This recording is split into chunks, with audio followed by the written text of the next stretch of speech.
Hello and welcome to the latest in our series of rural updates by the professional team at WebbPaton. I am George King, and today I have Mark Webb with me, and I want to ask him about some of the secrets behind selling land and farms. Mark, you were busy on this last year. George, as you say, we were indeed busy. We sold several parcels of land and a number of farms, all important, but perhaps the highlight was Ogbourne Down, being just over 1,400 acres of rolling Wiltshire Downs, which Country Life described as by far the most important farming property to hit the market this year, and which had a number of bidders competing above the £15 million guide price. And Mark, how does this process work? One of the longer parts, George, is often the process leading to the decision to sell, usually starting with a change of circumstances and a client who is reviewing their options. Trusted, probably very long-term professional advisors can make all the difference, as well as looking at things like tax consequences. This is a stressful time for most sellers, and deciding to sell is an evolution rather than an instant decision. But having made the big decision, then a stream of other decisions follow. And what decisions are these? We're there to make the process easier, George. In the ideal world, we'd launch a farm to the market without anyone outside getting an inkling of what's coming. But in practice, that's almost impossible. First step is setting a target date to launch to the market, which will mean the process has to keep moving forwards. Next is how to deal with staff. Are their positions redundant? Which is usually not that clear-cut, in that if your farm is continuing as a farm, then their role may well still exist with the next owner, even if he doesn't want to employ them. So legal advice and a plan is required, particularly if we need possession of their houses. Fairly early on, we have to talk to the staff involved, and then, of course, word starts to leak out. After that comes decisions about how and when to sell the livestock, how to deal with any third parties, such as commercial or housing tenants, farm contractors, etc. And something I'd always recommend is to stand back and look at whether there are any potential planning opportunities. So Mark, how do you keep driving this process forwards? George, always smile and be in control, even when you're not. Actually, after this, it's all about preparation and getting through a checklist, constantly trying to see loose ends that need resolving. Every farm needs tidying up to appear at its best, and every vendor needs a greater or lesser degree of encouragement for this to happen. But we do have people up our sleeve to deal with this if we need them. Professionally taken photographs are essential. That needs good weather and a good photographer. Good photographers tend to be busy, especially bearing in mind they can only operate on sunny days.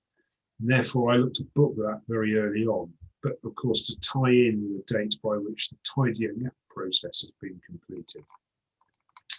An early conversation with a client's solicitor is also essential.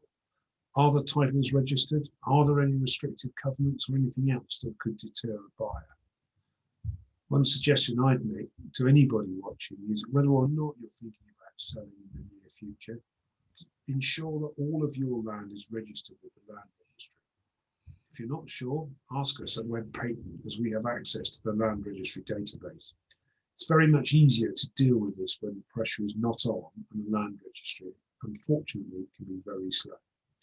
So not stress you want when you're trying to arrange a sale or even take up secured borrowing or something else. And when do you ideally launch a property to the market? Ideally when we're ready, George, but we don't live in the ideal world, or at least not very often.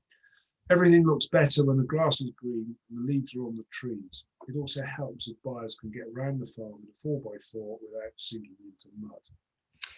And what are your views on sales particulars? Absolutely critical, and a reference point around which all the marketing hangs. Apart from being a glossy advert for the farm, they're there to inform and to provide a reference point. They'll be the basis on which bids are made, and they will be referred to right up to completion and probably beyond. Photos and floor plans are worth 1,000 words. However, you need to set out the rules about, for example, rights of way, holding machinery sales, stewardship schemes, and numerous other matters. Mark, you mentioned countryside stewardship schemes. How Yes. do interested parties get to see all that type of information? Well, in the old days, we'd respond to requests for information and post documents to them. The internet makes this much easier. Now we'll set up an online data room, accessed by a password so we know who's looking, and we can load every relevant document relating to the farm that we can find. Apart from efficiently distributing all the information to all the interested parties, we're aiming to remove anything that might delay the sale in the latter stages.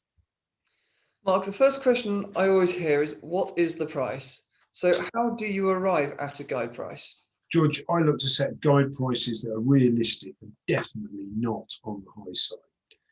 We're trying to attract interest here, not kill it off before people have even looked. And of course, a year on, the seller will remember how much they sold for, but probably wouldn't be able to tell you what the guide price was. And does the internet play much of a role in this marketing? It's huge, George. We still identify likely buyers and neighbours from our retained lists and our local knowledge and send them hard copies of the details. But the vast majority of prospective purchasers will see an advert, whether online or in print, and go straight to the internet for particulars. But weren't you criticised last year by one family for having an advert in the Farmers Weekly, but not having the particulars available on the internet? Yes, but that was actually entirely deliberate. We always delay putting the brochure on the internet as it then drives interested parties to ring us, meaning we get a note of who is looking at the farm. We treat inquiries like royalty and maintain a careful spreadsheet of their details, and then always look to accompany viewings and to follow everyone up. That way we get to find out as much as we can about them, and we show them all the parts of the property we want them to see. We plan a specific route around the farm and generally take everyone the same way, so we know what they've seen. And how do you bring the interest together? Well, that depends on the numbers involved. Generally, we'd ask for offers in writing and confirmation of funding, which is I see as then as a starting point for discussions. Do you mean best offers in writing? Well, ideally not best offers, just written declarations of interest, but sometimes circumstances dictate otherwise. I want to identify the buyers who are both seriously interested and who can proceed. No one likes going to best offers, and I think we often get more out of negotiating individually. It also enables us to take a view about any particular requirements an individual buyer has. And then you can simply leave it to the lawyers to take it from there? George, I don't leave anything to anyone, as you know.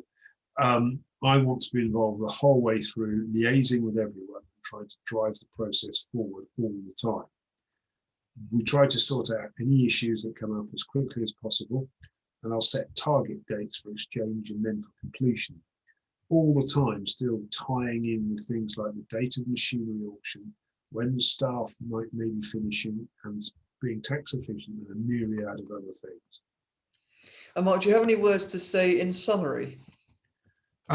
George, yes, a few thoughts. It's never the easiest process for a seller because this is always the end of a chapter, and sometimes that's tough.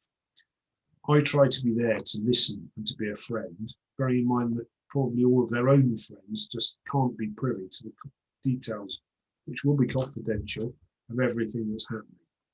Secondly, hopefully you have an accountant, solicitor, an agent, anyone else around you that you can completely trust to look after your best interests and give you the right advice, even if it's not always what you actually want to hear.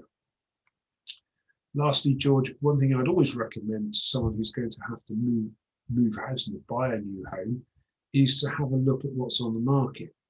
Because as soon as they do that, it will completely change their focus from the past to the future that they have.